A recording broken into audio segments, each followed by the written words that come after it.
In our world, we have so much relativism, right? Like, there's no real target. So what we do in our culture is we shoot our arrow, and then wherever the arrow is landed, we just paint a bullseye around it. Success. I came across a quote recently from a French author who said this. He said, "We try to make virtues out of faults we have no wish to correct." Shoot my arrow, where it landed, that's where I wanted it to go. We try to make virtues out of faults we have no wish to correct. So you don't call it gossip, we call it sharing. I'm just really relational. We don't call it deadly ambition. We say, no, this is excellence. I define myself by my work, by my success, by my accomplishments, by my achievements. And we try to make virtues out of faults we have no wish to correct.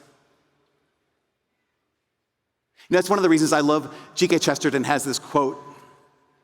When it comes to being sundered, he said this, he said, "I don't need a church that tells me where I'm right. I need a church that can tell me where I'm wrong." Because he realized, I'm sundered.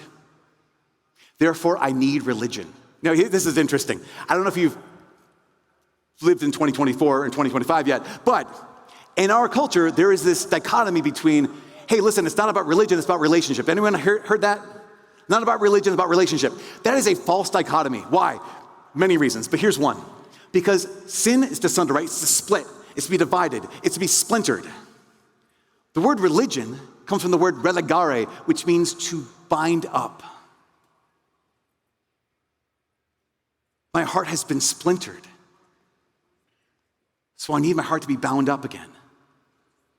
Myself has been sundered, so I need to be bound. And my biggest temptation, every temptation, the heart of every sin, is an attempt to be happy apart from God. My biggest temptation, I'm prone to run away.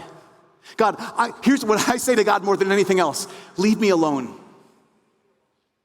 Here's what we say to God, maybe some of us more than anything else: God, just leave me alone. So I need religion. I need to be bound back to Him. I need to say, God, please bind me to you.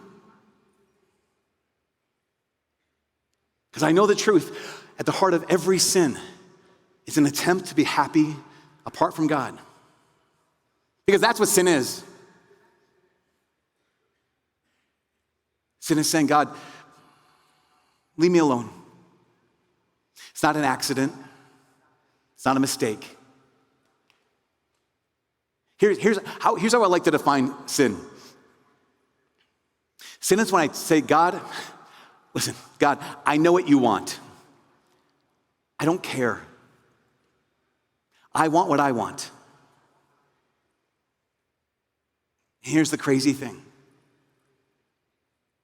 Every time I say that, I get what I've chosen. Here's the remarkable thing. Every time you say that, we get what we've chosen. Because here's the truth about life. It's all choices. Big choices, small choices. We become what we repeatedly choose. We become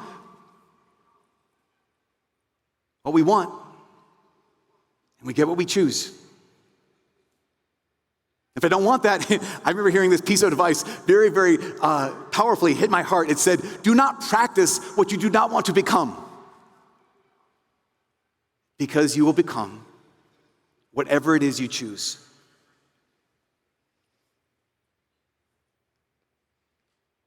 It's not an accident. You know, St. Paul said, the wages of sin is death. The consequence of sin is, I get that. I want a life apart from God, and that's exactly what I get.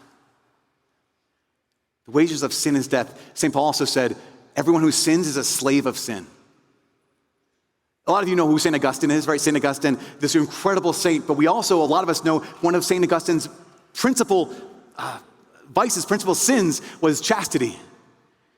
And talking about, chastity is not the sin, unchastity is a sin. But Augustine, talking about this particular vice, this particular temptation, this particular sin, he said this. He said,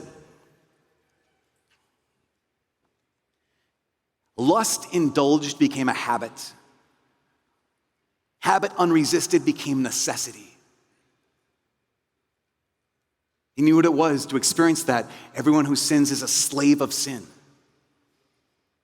And I'm sure every one of us knows this, because what else does St. Paul say? St. Paul he said, why do I do what I don't want to do? And why don't I do what I do want to do? Why? Because I'm a slave, because I've been sundered, because I've been splintered, because what defines me is my choices. And I just say, God, leave me alone. It's crazy.